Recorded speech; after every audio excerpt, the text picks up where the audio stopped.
হ্যাঁ দোস্ত, ও কি বলছে জানিস? ও বলছে যে সিরিয়াল ডাকলে অবশ্যই আসবে, কিন্তু এইসব র্যাক ট্যাগ এইসব হইলে ও কাউকে চিনে না। স্কেলামসস দোস্ত, তেল দিয়ে আর কলিজাটা মাইপা দেখি কতবার খুলে যায়। ছুটি তোদের যা।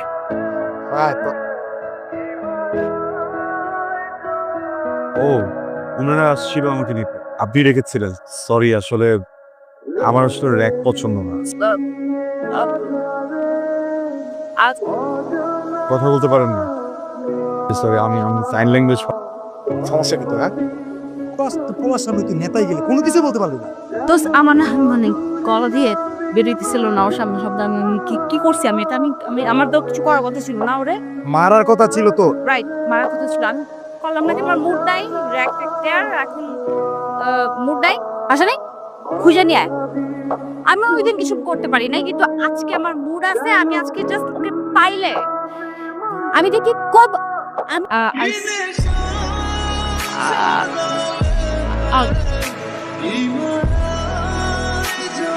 ওকে। আরে ছোট ভাইয়া, লক্ষ্মী ভাইয়া, সোনা ভাইয়া, কত আদর করি ওকে। তুমি শুকায় যেতে ঠিক মতো খাওয়া দাওয়া করো ভাইয়া। ম্যাম আসবো? হ্যাঁ আসো। 1 মিনিটের জন্য একটু কথা বল। তো তোমাকে দাঁড়াতে বলতেছে, দাঁড়াও। আমি বাইরে আমি তোমার সাথে কথা বলার চেষ্টা করতেছি, কিন্তু পারতেছিলাম না। তো ফাইনালি আমার মনে হলো তোমার সাথে কথা বলা উচিত, তাই ডাকলাম। ওয়াও, আপনি তো কথা বলতে পারেন। আশ্চর্য, কথা বলতে পারবো না কেন?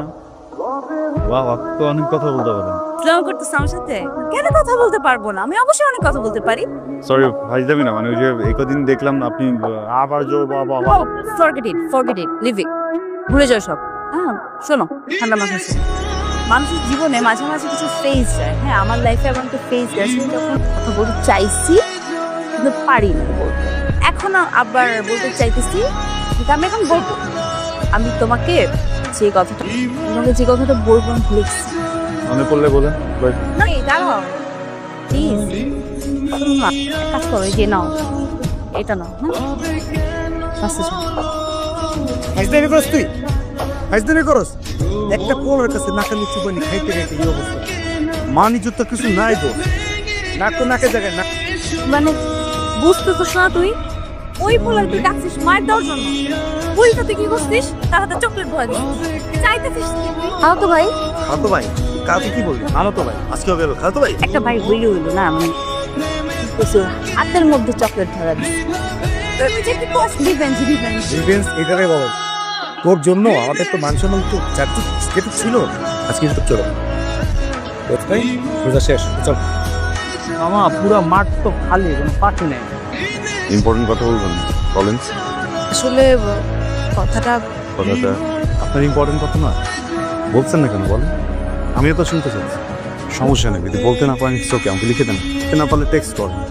এটাও যদি না পারেন, যে আপনার যত বান্ধবীদেরকে নিয়ে আসেন 2 বছর ধরে ইম্পর্টেন্ট কথা বলতে পারছেন না, এরা কিন্তু ঠিক আমাকে ফ্রেন্ড রিকোয়েস্ট পাচ্ছে। এরা প্রত্যেকদিন রাতে আমাকে হ্যালো লাগে কি বলে দেন তাহলে। সব থেকে বেশি কথা তো ওরাই আমার সাথে বলে। এই শোনো, চুপ চুপ। আমার তোমার কাছ থেকে শুনতে হবে না এসব। মামা এটা কি হলো? আমি তো এটা মাইনে নিতে পারতেছি না। প্রবলেম তো আমার একটু বুঝতে দেন প্লিজ। আরে প্রবলেম তো তোর না মামা, প্রবলেম তো আমার। সরি। কি হয়েছে? খুব বেশি কথা হয় না আমাদের, কিন্তু একটা সম্পর্ক আছে, একটা কানেকশন আছে। মানে কানেকশনটা, সম্পর্কটা কিভাবে সেটা আপনারাও জানেন, আমিও জানি। আমার জীবন থেকে 2টা বছর নষ্ট করে দিয়েছেন। আমি কখনো আপনার জন্য শান্তিতে ক্লাস করতে পারিনি, ক্লাস থেকে বের করে নিয়ে আসছেন। আমি কখনো ফ্রেন্ডদের সাথে ঠিকভাবে আড্ডা দিতে পারিনি, সেখান থেকেও নিয়ে আসছেন। ফ্রেন্ড কথা বলবেন, তাই না? এগুলো ইম্পর্টেন্ট কথা। একটা ছেলেকে 2টা বছর অপেক্ষা করানোর পরে তার হাতে বিয়ের কার্ডটা ধরা দিচ্ছেন। কথা বলেন না, তাড়াতাড়ি কেন? এই নাই ইম্পর্টেন্ট কথা। কে তুমি? শুনলে আমি সরি আমাকে 2 বছর ধরে আমাকে ঘুরাচ্ছে, বুঝছেন? আমাকে কি যেন একটা ইম্পর্টেন্ট কথা বলতে। আমি 2টা বছর ধরে ঘুরতেছি, 2 বছর পরে উনি হঠাৎ করে আমার হাতে বিয়ের কার্ডটা ধরে দিচ্ছে। আপনি বলেন, এটা কি ঠিক? আমি জাস্ট আসছি ইম্পর্টেন্ট কথাটা শোনার জন্য। আমি ইম্পর্টেন্ট কথাটা শুনে চলে যাবো, আমি ডিস্টার্ব করবো।